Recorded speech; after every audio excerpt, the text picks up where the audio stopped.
எந்தையின் சிந்தையில் நின்ற என் தாயின் பாதம் பணிந்து அருள் இல்க்கு அவ்வுலகம் இல்லை, பொருள் இல்லார்க்கு இவ்வுலகம் இல்லை என்று அன்றே வள்ளுவர் சொன்ன தாரக மந்திரத்தை நெஞ்சிலேந்தி அவையோருக்கும் என் செல்வ வணக்கத்தை உரித்தாக்கிக் கொள்கின்றேன். அறிவின் அரங்கில் பேச்சின் திருவிழாவாக இந்த இணையவழி பட்டிமன்றத்தை 1 மில்லியன் வியூஸ் குழுவினருக்கும் எங்களை வழி நடத்த வந்திருக்கும் மதிப்பிற்குரிய நடுவர் ஐயா அவர்களுக்கும் என் அணி தோழர்களுக்கும் எதிரணி நண்பர்களுக்கும் எனது முதற்கண் வணக்கங்கள். நவீன வாழ்க்கை முறை நாம் வசதியாக வாழ கிடைத்த வரம் நடுவர் அவர்களே.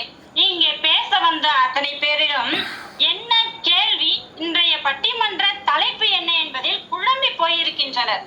காரணம் என்னவென்று கடைசியில் சொல்கின்றேன். இன்றைய தலைப்பு என்ன? திருமண வாழ்க்கை. காரணம், திருமணம் என்பது பணத்தால் தான் வந்ததா, நவீன வாழ்க்கையில் தான் வந்ததா, அல்லது இதற்கு முன்னோர் வாழ்க்கையில் வந்ததா? சற்றே நினைத்து பாருங்கள். பின்னோக்கி சென்றாலும் சரி, முன்னோக்கி சென்றாலும் சரி, எதிர்கால தேவை என்றாலும் சரி, திருமணம் என்பது ஒரு பந்தம். அந்த பந்தத்தின் காலத்திலும் மிக இனிமையாக அமைவதற்கு ஒரே ஒரு காரணம் என்னவென்றால் அது பணம் தான் நடுவர் அவர்களே. இவர்கள் நவீன வாழ்க்கையால் திருமண வாழ்க்கை கெட்டுவிட்டது என்று போலியாக குமுறி கொண்டிருக்கிறார்கள். அவர்கள் வீட்டில் சென்று பாருங்கள், நவீன வாழ்க்கை முறை எப்படி சார் கசக்கும்? தனி வீடு, சொகுசு, இப்படித்தான் நடக்க வேண்டும், அதை வகையெல்லாம் இல்லை. எளிமையான முறையில் எப்படி வேண்டுமானாலும், அதிலும் இந்த பெற்றோரே இல்லாமல் தனியாகவே பெற்றோருக்கு செலவு வைக்காமலேயே திருமணம் செய்கின்றனர். இதுதான் ஐயா நவீனம். இவர்கள் தங்களுக்கு பாதகமாக சொல்வது போல எங்களுக்கு சாதகமான சில கருத்துக்களையும் எனக்கு முன்னால் விட்டு சென்றிருக்கின்றனர். அவர்களுக்கு முதல்ல பதில் சொல்லிக்கலாங்கய்யா. எருமை போல பொறுமை வேண்டுமா? பாக்கெட் நிறைய கையில் பணத்தை கொடுத்து பாருங்கள், எண்ணுவதற்கு எத்தனை பொறுமை தேவைப்படுகிறது என்பது தெளிவாக தெரியும் ஐயா. முதல்ல பேசின எதிரணி தோழர் சொன்னாங்க, 1500 ரூபாயில ஷூ கேட்டானா பையன். ஏன்னா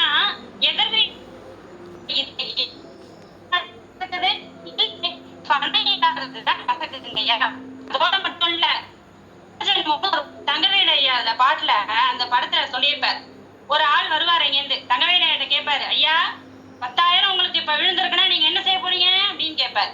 தங்கவேலு ஐயா அழகா சொல்லுவாரு, என்ன செய்வேன், 10,000 விழுந்துச்சுன்னா ஒரு வீடு கட்டுவேன், 2 மாட்டை வாங்குவேன், கொஞ்சம் காட்டை வாங்குவேன் அப்படின்னு சொல்லிட்டு அடிக்கிட்டே போவார். அடுத்து என் தங்கச்சி கல்யாணம் பண்ண, பொண்டாட்டி உடனே உருன்னு மறப்பாங்க, உன்னை இல்ல உன் பொண்ணுக்கும் கல்யாணம் பண்ணுவேன் அப்படின்னு சொல்லுவார். அடுத்து சொல்லுவார், கொஞ்சம் இருந்துச்சுன்னா நகை நட்டு வாங்குவேன், போடுவேன், அங்க போடுவேன், சுயநீயாங்க மனைவி உன்னை இல்ல உனக்கு காதுக்கு கழுத்துக்கு இடுப்புக்கு எல்லாம் உண்டுமா அப்படின்னு சொல்லுவாங்க. சொன்னோடனே மகிழ்ச்சியா அவங்க சிரிச்சுக்கிட்டே அப்ப சரிங்க அப்படின்னு சொல்லுவாங்க. அப்ப இதுல எங்க இருக்குது 10,000 ரூபாய். அடுத்து அவன் சொல்லுவான், வந்தவன் 10,000க்கு எவ்வளவு கணக்கு போடுறேன், இப்ப மயக்கம் போட்டு விட போறேன் அப்படின்னு சொல்லி 50,000 விழுந்தா என்ன செய்வீங்க அப்படின்னு அவன் கேட்பான். தங்கவேலு ஐயா ரூபாய் 10,000 விழுந்தா என்ன தேய்ச்சிட்டு போறேன், 25,000 ஓங்கிட்டு தள்ள போறேன் அப்படின்னு சொல்லுவான். இத கேட்ட உடனே மயக்கம் போட்டு அந்த ஆளு விழுந்துருவார். இது அந்த காலத்துல. இன்னைக்கு அந்த 50,000மோ 25,000மோ லட்சங்களாக மாறி கோடிகளாக இன்னைக்கு முன்னெடுந்துட்டு இருக்குது. ஆனா இப்பயும் கூட நமக்கு எது பற்றாக்குறையா இருக்குது? பணம் தான் இருக்குது. அமேசான்ல ஆர்டர் பண்றது பத்தி ஒரு ஐயா சொன்னாங்க.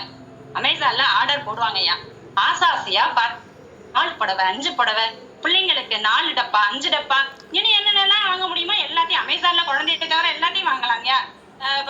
கணவன்மார்களையும் சில பேர் வாங்குறதா கேள்விங்க, அது என்னன்னு தெரியல. இப்படி ஒவ்வொன்னா வாங்கிட்டே இருக்கணும்னு வச்சுக்கோங்க. பில்லு காட்டும், அந்த பில்லு ரொம்ப அதிகமா இருக்கும். அப்ப மனசு ஓரமா வலிக்கும். டெலிட் ஒரு ஆப்ஷன் இருக்கும். அதை ஒன்னொன்னா குறைச்சு கடைசியில 10,000க்கு பில்லு போட்ட அந்த அம்மாவோ ஐயாவோ 50 ரூபாய்க்கு ஒரு பொருளை அதையும் பேமெண்டா கட்ட மாட்டாங்க. வீட்டுக்கு வந்து டோர் டெலிவரி அப்படின்னு ஒரு ஆப்ஷன் வச்சிருப்பாங்க. அதை வச்சுட்டு அதை வாங்கையில காசு இருந்தா கொடுத்து வாங்கிடுவாங்க ஐயா. இல்ல அப்படின்னா பொருள் பிடிக்கலன்னு ரிட்டர்ன் பண்ணிடுவாங்க. இப்ப இந்த கஷ்டம் அவங்க வீட்டுலயே நிக்குது, அந்த எடுத்துட்டு வர அந்த ஆளுடைய உழைப்புல நிக்குது. நிசான் கப்பேத்துக்கு எது காரணம்னு நினைக்கிறீங்க அப்படின்னாக்க இவ்வளவு ஏங்க வீட்டுக்கு போறோம். திருமண வாழ்க்கை கசக்குதா இனிக்குதாங்கிறது அப்புறம்.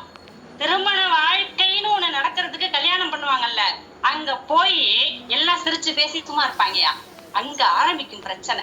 எல்லாம் என்ன புடவை கட்டியிருக்காங்க, எவ்வளவு நகை போட்டுட்டு வந்திருக்காங்க, இதையெல்லாம் ஒரு பக்கம் தள்ளுங்க. கடைசியில அந்த திருமண வீட்டுக்காரர்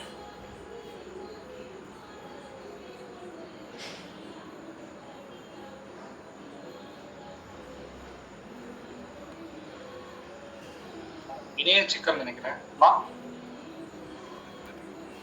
வீடியோ ஆஃப் பண்ணிட்டு பேசுறதுக்கு அவர் என்ன பார்த்தீங்கன்னா சுண்டைக்காய் சைஸ்ல சின்னதா மாறி போகுதுன்னா அதுக்கு காரணம் நவீன வாழ்க்கை முறை இல்லைங்க, பணம் தான் காரணம். சும்மாவா சொல்லி வச்சாங்க, கல்லறை கூட சில்லறை இருந்தா வாய் திறந்தே மொழி பேசுமடா. அதனாலதான் ஒரு அம்மா புலம்பிட்டு போனாங்க, அன்னை இல்லோன்னு பேரை வச்சுட்டு அன்னை இருப்பதா அனாதை இல்லம்மா. காசு மிதமிஞ்சி இருந்தா ஏன் அவன் கொண்ட விட போறான்? அதுக்கு காரணமே அடிப்படை வறுமை தானங்கய்யா. ஏன்னா வறுமை இருந்துச்சுன்னா அது எவ்வளவு கொடுமைங்கிறத நம்ம ஔவையார் எவ்வளவு அழகா சொல்லியிருக்காங்க தெரியுமா? கொடிது கொடிது வறுமை கொடிது அதனிலும் கொடிது இளமையில் வறுமை. அது என்னையா இளமையில் வறுமைனா? இப்ப சொல்றேன் கேளுங்க. ஒரு காசு இல்லாத அப்பா தன் பிள்ளைய கூட்டிட்டு ரோட்டோர கடை பக்கமா போகும்போது ஒரு பானிபூரி கடைக்காரன்ட்ட அந்த பையனுடைய நண்பர்கள் எல்லாம் வாங்கி சாப்பிட்டுட்டு இருப்பாங்க அவங்க அப்பாவோட. இந்த பையன் தன் அப்பா கிட்ட காசு இல்லைன்னு கேட்காமலே அதை ஒரு சமயம் என்ன பண்ணுவாங்க, படி திரும்பி பார்த்துட்டு திரும்புவான் இல்லையா? அப்ப அந்த தந்தை தன்னுடைய பாக்கெட்டை தொட்டு பார்க்கும் பொழுது அங்க கசக்குங்கயா வாழ்க்கை. அது மட்டும் இல்லைங்கயா, அண்டை வீடும் அடுத்த வீடும் மாடி பங்களாக்களாக ஜொலிக்கும் பொழுது நடுவில் ஒரு குடிசை வீடு இருந்தால் அங்கே கசக்க தொடங்கும் நமது வாழ்க்கை. ஒரு மனைவியோ பிள்ளையோ தனக்கு தேவை என்று கேட்ட பிறகு வாங்கி தர முடியாத நிலையில் ஒரு ஆண்மகனின் அந்த மனதில் உண்டாகக்கூடிய கசப்பு, அதுதான் ஐயா உண்மையான கசப்பு. இவர் ஏதோ ஒரு முன்னாடி அணியில சொன்னாங்க, மைனா செத்து போச்சுன்னு சொன்னாங்களாம். அந்த பையன் என்னமோ நைனாலாம் போயிட்டாருன்னு நினைச்சு கம்முன்னு போனானாம். நடுவர் அவர்களே, நைனாக்கு 10 கோடி ரூபாய் சொத்து இருக்குடான்னு சொல்லி இருந்தா அந்த பையன்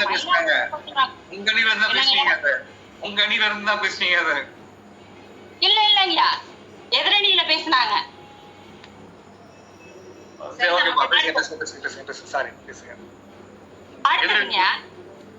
இப்ப கோவில் இல்லா ஊர்ல குடியிருக்க வேணும்னு ஒரு பழமொழியே இருக்குங்க. இப்ப கோயிலுக்கே போறோம், எல்லாரும் போறோங்க. ஆனா அங்க என்ன தெரியுமா நடக்கும்? காசு இல்லாதவன் கண்களுக்கு கடவுள் கூட சற்று மங்களாய் தான் தெரிகிறார் என்றால் அங்கே கசப்பது பணம் இல்லாத குறைதான் ஐயா. 16 வயதுலன்னு ஒரு படம் இருந்துச்சு. அந்த படத்தை எல்லாரும் பார்த்திருக்கீங்களா? அதுல எவ்வளவு அன்பு, எவ்வளவு கருணை, எப்படி எல்லாம் குடும்பத்தை கட்டி அவன் வளர்த்திருப்பான். கடைசியில எல்லாரும் பிச்சுக்கிட்டு ஆளுக்கு ஒரு பக்கமா போறதுக்கு அடிப்படை காரணம் என்னங்க? பணம் இல்லாத ஒரு குறைதானங்கயா. அது ரொம்ப அழகா இவரு கூட நம்முடைய நடிகர் இறந்துட்டாரு. அவர் கூட பிரபுடைய அப்பா சிவாஜி கணேசன் ஐயா. நன்றிங்க. சிவாஜி கணேசன் ஐயா வந்துட்டு கிளிக்கு ரக்கம் முளைச்சிருத்தோ ஆத்த விட்டு பறந்து போயிடுத்தோ அப்படின்னு சொல்லுவாரு இல்ல, அது எதற்காக ஐயா? அங்க ஆமாங்கய்யா, அங்க கௌரவமே இழந்து போகிறதுக்கு அடிப்படை காரணமா எது இருக்குது அப்படின்னாக்க காசுதாங்கய்யா. ஏன்னா பணம் பந்தியிலே குணம் குப்பையிலே இதை பார்த்து அறிந்து நடக்காதவன் மனிதனில்லே, பிழைக்கும் மனிதனில்லே. மனுஷன் கூட சொல்லலைங்க, பிழைக்க தெரிஞ்சவன் யாரா இருந்தாலும் குணத்தை வச்செல்லாம் எதுவுமே என்ன பண்ண முடியாது, செய்யவே முடியாது. ஒரு 1000 பொற்காசுக்கு நம்ம நாகேஷோட நடிப்பு ரொம்ப அருமையா இருக்கும். அந்த பொற்கடி வாங்கறதுக்கு ஐயோ 1000 காசுன்னு போவாரு பாத்தீங்களா? அந்த படத்தெல்லாம் பார்க்க சொல்லுங்க எதிரணியினர. பணத்தோட அருமை என்னன்னு தெரியும். அண்ணன் என்னடா தம்பி என்னடா அவசரமான உலகினிலே ஆசை கொள்வதில் அர்த்தம் என்னடா காசில்லாதவன் வாழ்க்கையிலே. காசு பணம் இல்லாதவன் வாழ்க்கையில சந்தோஷத்தை நினைச்சே பார்க்க முடியாது.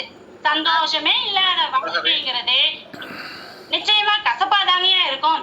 எப்ப முன்னாடி ஒரு வார்த்தை சொன்னாங்க, வைஃபை ஃபுல் சிக்னலாம், ஆனா இதயத்துல நோ சிக்னலாம். அந்த வைஃபை சிக்னலும் வைஃபோட சிக்னலும் வேணும்னா நமக்கு பணம் தான் வேணும் அப்படிங்கிறத நினைவுல இருத்தி, அன்பு அறம் ரகசியம் காண்பதெல்லாம் அரிது அந்த காலங்க.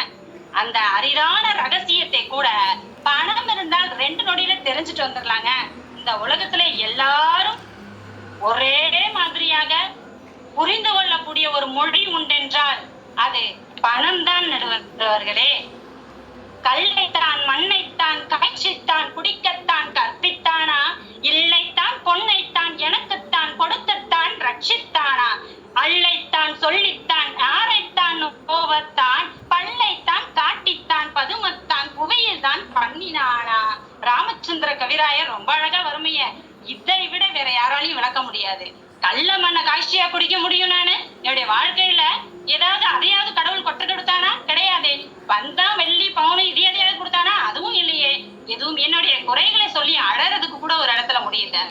தன்னுடைய திருமண வாழ்க்கை எப்போது கசக்கும் என்றால், என் வாழ்க்கையில் இந்த குறை உள்ளது என்பதை அடுத்தவர்களிடத்து எடுத்து சொல்லும் பொழுதுதான் ஐயா மனக்கசப்பு உண்டாகும். அந்த எடுத்து சொல்லக்கூடிய நிலைக்கு அவரை தள்ளக்கூடியது பணம் மட்டும்தான் என்று ஆணித்தரமாக என் வாதத்தினை வைத்து எங்கள் அணியினருக்கு வளம் சேர்க்குமாறு செல்வத்தை தன் பெயரிலேயே கொண்டிருக்கக்கூடிய நடுவரவர்களே நமது பக்கமாக தீர்ப்பு வழங்குவார் என்ற நம்பிக்கை விடைபெறுகிறேன். நன்றி, வணக்கம்.